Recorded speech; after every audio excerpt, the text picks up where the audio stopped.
You see, the shipbuilders understood that the most important thing on board the ship were the lives.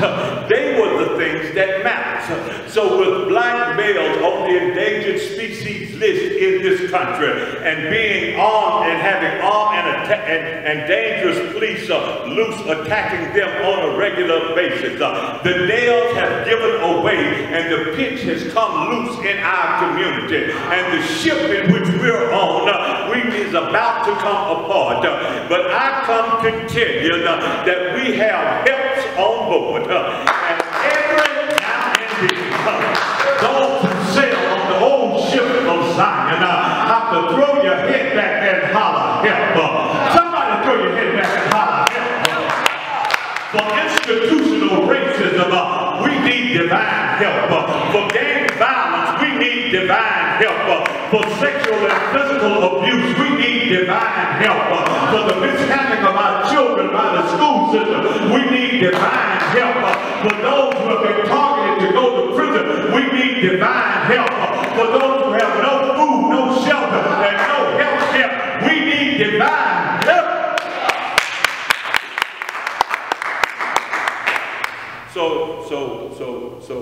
So David writes this song because he understood that life matters, and sometimes you need divine help.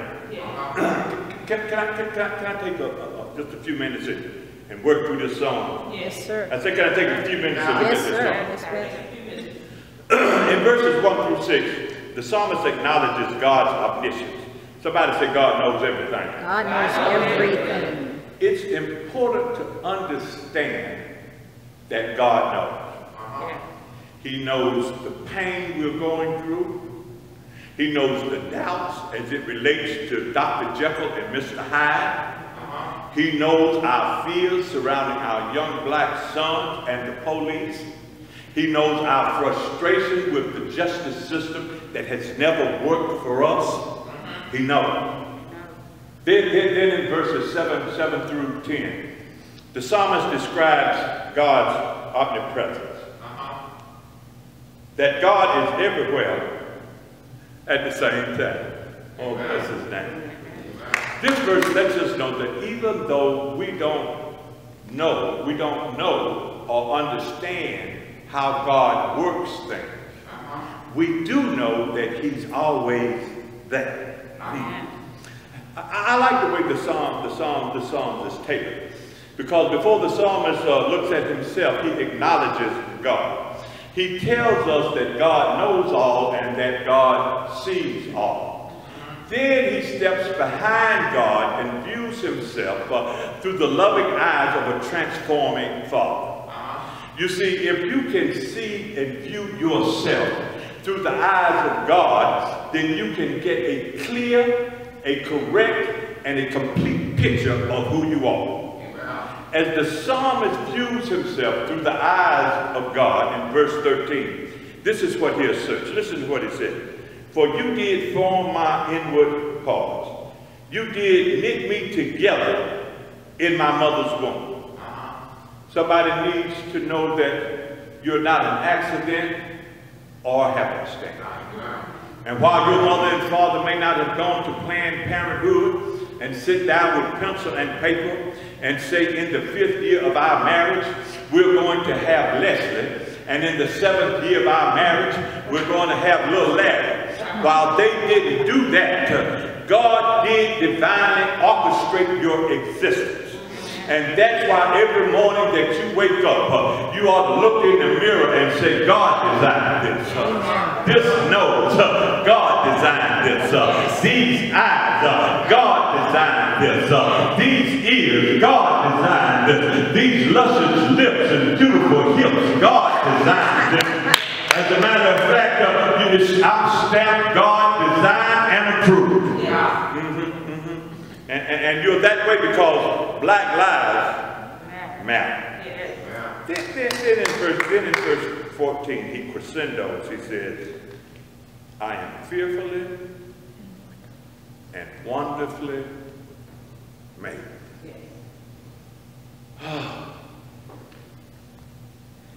My brothers and sisters, you need to remember that you're fearfully and wonderfully made. And the reason why is because God made you. Now, look at this verse and the fact that God made me. I was able to conceive and get a mental picture, an image of how it happened. Because when I read scriptures, I see pictures. I could see God, the divine architect, saying, let's make him in our own image.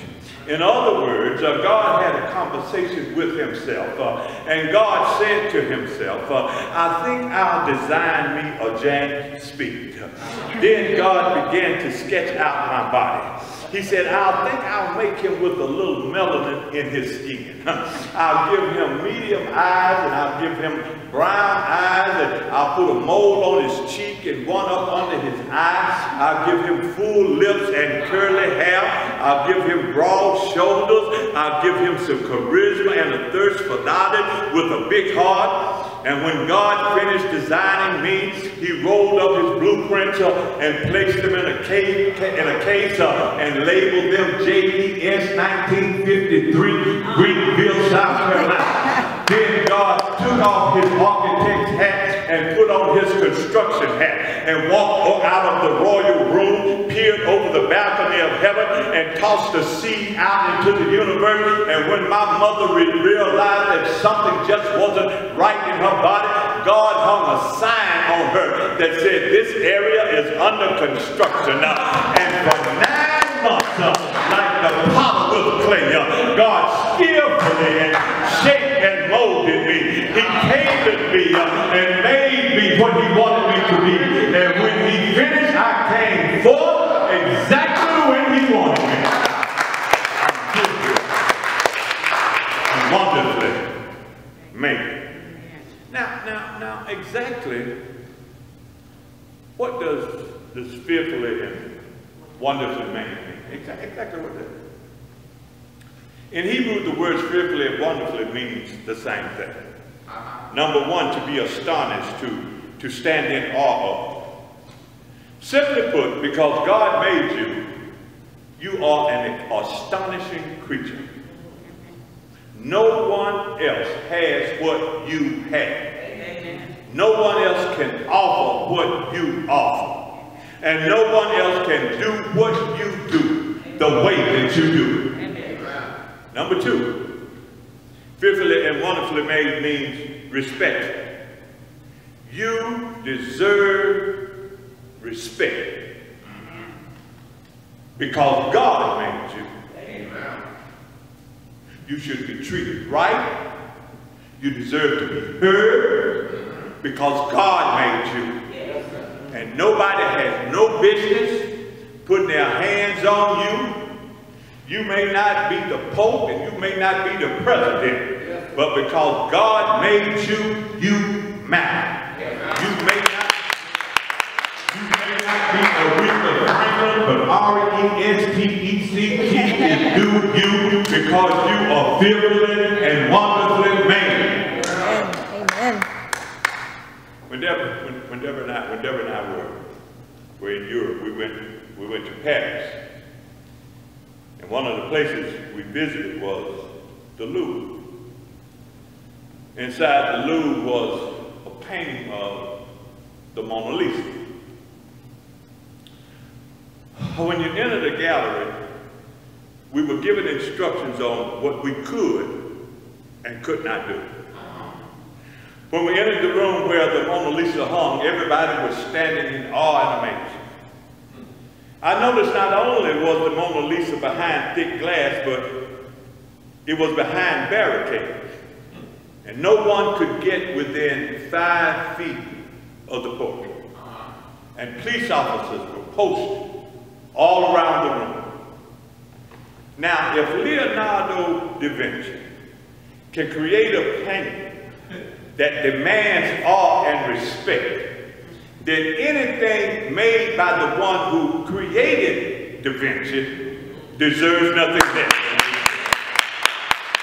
God created you, you are fearfully and wonderfully made, and because of that, you matter. Yes.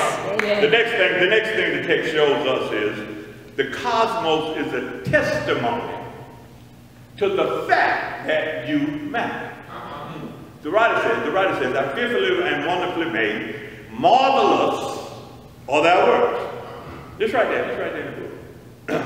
Now, that statement has two implications. First, it affirms the fact that you are special. Marvelous are thy works. Since I was made by God, that means that I'm marvelous also. However, the statement is broader than that, because it says, marvelous are thy works. Notice that the word works in the text is plural. The use of the plural works in the text alludes to the fact that God made everything.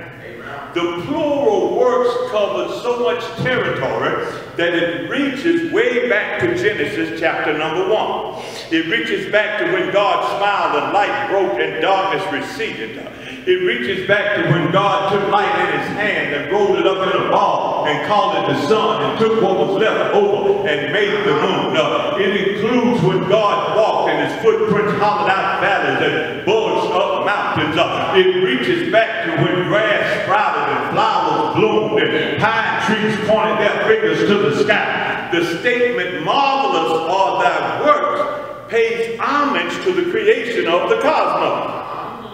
And as I pondered this phenomenon called creation, the command that God gave humankind to subdue and multiply came to mind.